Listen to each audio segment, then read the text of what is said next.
ነገሮች ሊኖሩ ይችላሉ። ነገር ግን የማይቆሙ ባለራእዮች በመጀመሪያ ደረጃ የማይቆሙት ለመቆም ፈቃደኛ ስላልሆኑ ነው። ሰዎቹ የኋላ ማርሽ ነቅለዋል። ተመለስ ብትለው አይመለስም። አቁም ብትለው አያቆምም። ተው ብትለው አይተውም። አትስበክ ብትለው ይሰብካል።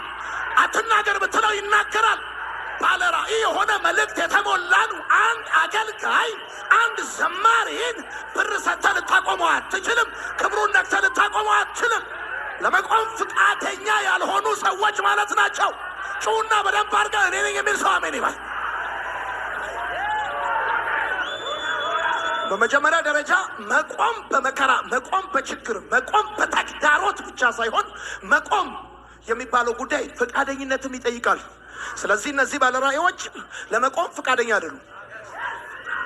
ልትሰርባቸው፣ ልታዋርዳቸው፣ ልትከታተላቸው፣ ልጠልፋቸው፣ ስማቸው ልታጠፋ፣ በብዙ የህይወት መንገድ ላይ እንቅፋት ልትሆንባቸው ልትሞክር ትችላል። አገር ሊነሳባቸው ይችላል። ሚስ አንደርስታንድ ሊደረጉ ይችላሉ። ሰርተው እንዳልሰሩ ሊቆጠሩ ይችላሉ።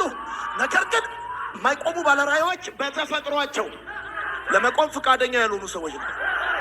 በፍጹም ፈቃደኛ እንዳትሆንላቸው፣ እሺ እንዳትላቸው፣ እሺ እንዳትላቸው። የፍልስጤም ዋነኛ ጀግና ጎልያድ የወደቀው ዳዊት ኤልያብን እሺ ብሎት ሳይሆን እምቢ ብሎ ነው።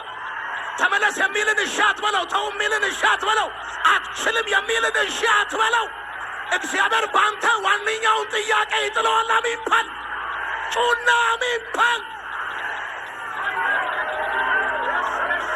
ተመለስ። ተው።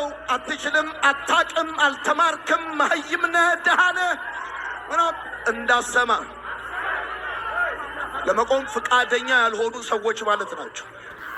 ሁለተኛውን ነገር ልንገራችሁ፣ ቶሎ ቶሎ ብዬ እናገራለሁ። የማይቆሙ ባለራእዮች እንቅፋታቸው ላይ ሳይሆን ግባቸው ላይ የሚያተኩሩ ሰዎች ናቸው። የማይቆሙ ባለራእዮች የራሳቸው የሆነ ካራክተር አላቸው። አሁን ኢዮብ ጋር ስትመለከቱ አንድ ነገር ነው ያለው። ትኩረቴም አለ ትንኩሳቸው ላይ ነው አለ። አየህ፣ እነሱ ይተነኩሷል፣ እነሱ ይነካኳል። ሲነካኩ ስታዳምጣቸው፣ ሲነካኩ ስትሰማቸው፣ አቴንሽን ስትሰጣቸው የዛን ጊዜ መንፈስን ያደክሙታል። የሚተነኩሱ ስማ መንፈስን ለማድከም ነው። ቅድም ነግሬሃለሁ። ሰው አካሉ ቢደክም ሶፋ ላይ ተኝቶ፣ አልጋ ላይ ተኝቶ፣ ቢች ዳር ተቀምጦ ከዛ የተወሰነ ጊዜ ወስዶ ይበረታል። ሰው ግን መንፈሱ ከደከመ በእግዚአብሔር መንፈስ ካልሆነ በስተቀር በተጋቢኖ ወይም ደግሞ በረፍት ቁንጣ ለብሳ ከመንፈስ ድካም አትወጣም። ስለዚህ የሚያደክም ነገር ምን መሰለህ? ትንኮሳቸው ላይ አቴንሽንን ስታደርግ ነው። ወሬያቸው ላይ፣ ነገረኝነታቸው፣ አሉባልታቸው ላይ ትኩረትን አታርግ። ነቀፌታቸው ላይ ትኩረትን አታርግ። ይሁን የማይቆሙ ባለራእዮች አንድ ባህሪ ያላቸው፣ ትኩረታቸው እንቅፋታቸው ላይ ሳይሆን ግባቸው ላይ ነው። ደርስበታለሁ ያሉት ጉዳይ ነው።